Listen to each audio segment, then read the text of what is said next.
Comicbook.com put out an article yesterday talking about several seasons from the Disney era that still hold up today, and that got me thinking about the Disney era. Was this the best era of Power Rangers, or is it one of the most overhyped because of time and nostalgia? Let's talk about it, break it down. Hit that intro, Rangers. Fan club. And you're watching the fan club. Do you know what time it is? And you know what time it is. It's time for the fan club. Let's go. Hey! I can't do this on my own, cause you know things ain't always sweet when you out here in these streets. But my morpher when it morphed, I made a fake one. What's going on, everybody? Welcome to the fan club. It is your boy Dan Brosnan in the building. We are so freaking happy to have you guys. Welcome to the show. Like we said in the intro, comicbook.com put up an article yesterday that had us intrigued, and it is titled, if I could load it up here, 7 Power Ranger shows from the Disney era that still hold up today. Now, I'm not going to read the whole article. It's actually pretty fun, though. It goes through 7 different seasons that they believe that still hold up. And I have to shout out Jason Michael for sending me this to make a video about it. Now, there's a little excerpt in here I want to read, and that will kind of bring us into today's video. There were some significant changes from how these Power Rangers shows are being developed by Disney compared to before. Shorter overall runs, changes in the age of each of its main characters, changes in tone, and more. But at the same time, the Disney era of Power Rangers had plenty of seasons that fans hold in high regard to this day. Some even hold up better through a modern day lens than many of the older Saban era shows do as well. Now, I believe that there is a lot of really good Disney seasons. There are a few that I wasn't a huge fan of, but who doesn't love SPD? Who doesn't love RPM? That is a great season. Now, Dino Thunder has to be like a fan favorite out there. So those 3 alone, I always enjoyed. Ninja Storm, Jungle Fury was pretty cool. I love the concept of Mystic Force. I thought that could have been a better season.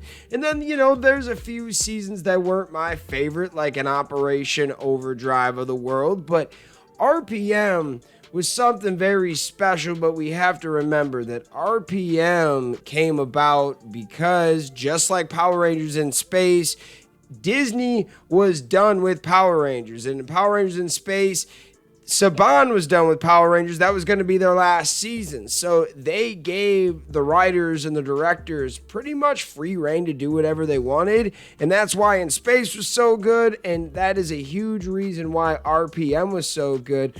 The problem with Disney was the second half of Power Rangers Live with Disney, they didn't really care too much about it.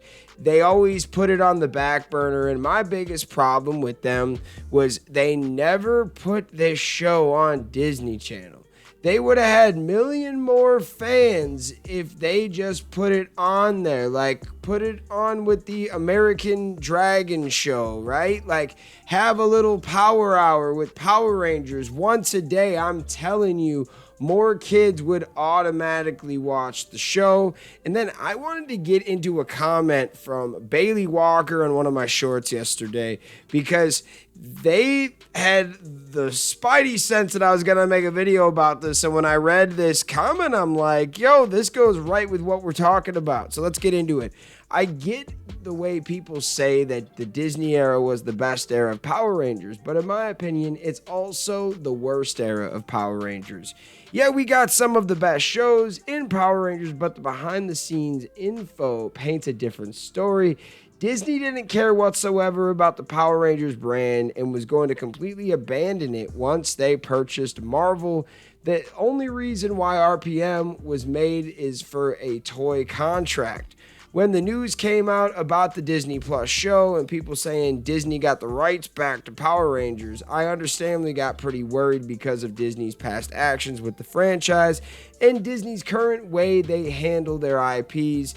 Thank God Hasbro still has the IP. Yes, Disney did own Power Rangers, and I believe that they ran it into the ground because they were scared of Power Rangers.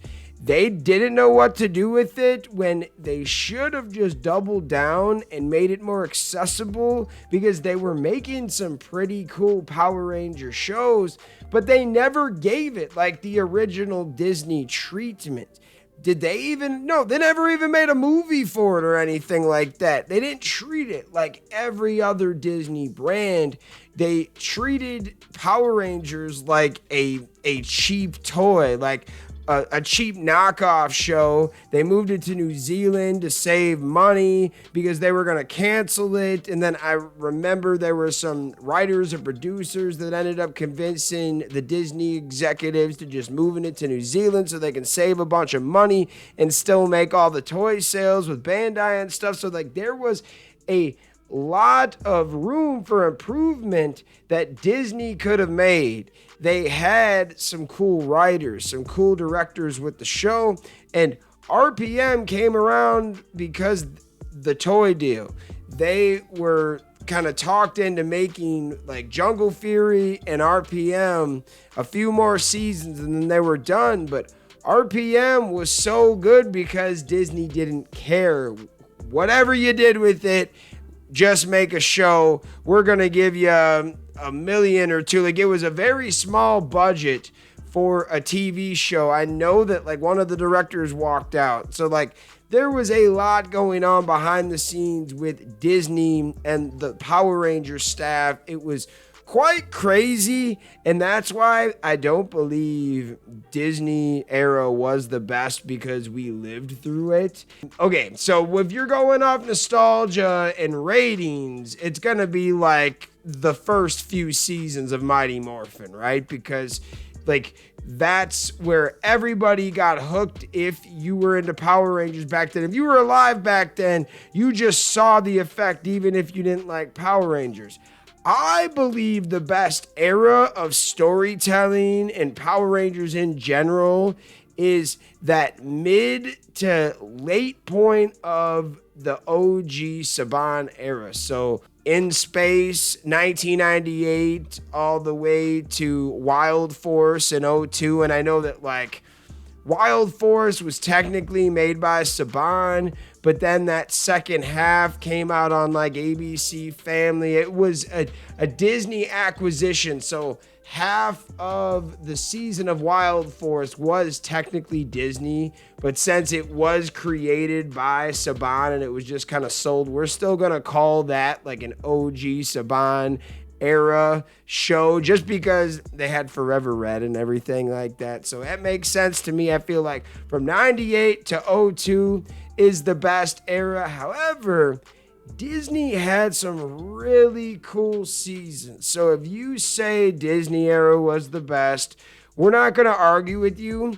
It's just, it's hard to say they are the best when they ran from the brand in the end. They gave you some cool seasons, but they completely gave up. Now I know Saban sold it, but he kind of did, like, we all get Saban.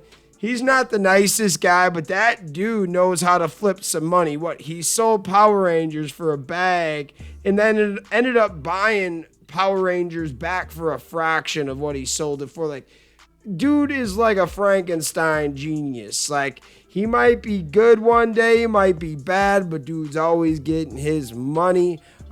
What are your thoughts? Do you think the Disney era is the best, or what is your favorite era of Power Rangers?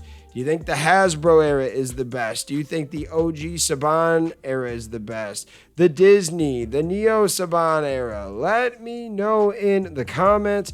I got to shout out all of the fans out there that take the time out of their day to watch this content. You are the real MVPs. and the reason why we can continue to make stuff like this. Thanks again, and we'll see you next time. Peace. I want to give a special shout out to the Gold Ranger members, Salima Ramirez, Thomas Franco, Roderick Ham, and the Gamer TV Silent Gameplay. Thank you guys so much for your support, and if you want a video shout out like this one, sign up to be a Gold Ranger member today. Hey, what's going on? Thank you so much for watching this video. Please like, subscribe, hit that share button, and if you can, please sign up to be a member today. We have 3 membership power-ups. We have the Gold Ranger power-up, the most popular. You get into our exclusive fan club chat group. We have fan-exclusive videos that we are adding monthly now. And you get a video shout out. Yes, folks, at the end of our videos, I will shout out your name. We also have the Quantum Ranger power up where you get monthly meetings online with me. Yes, folks, we will talk once a month on Zoom and you can give me your ideas for future episodes. And then we have a professional package, the Dr. K power up. That is for businesses that want to tap into the platform. If you guys can, please sign up to be a member today. It is highly appreciated and it helps us keep these videos going. Thank you so much for watching and we'll see you next time. Peace. Hi, we're Bulk and Skull. We have been requested by the fan club to say something funny.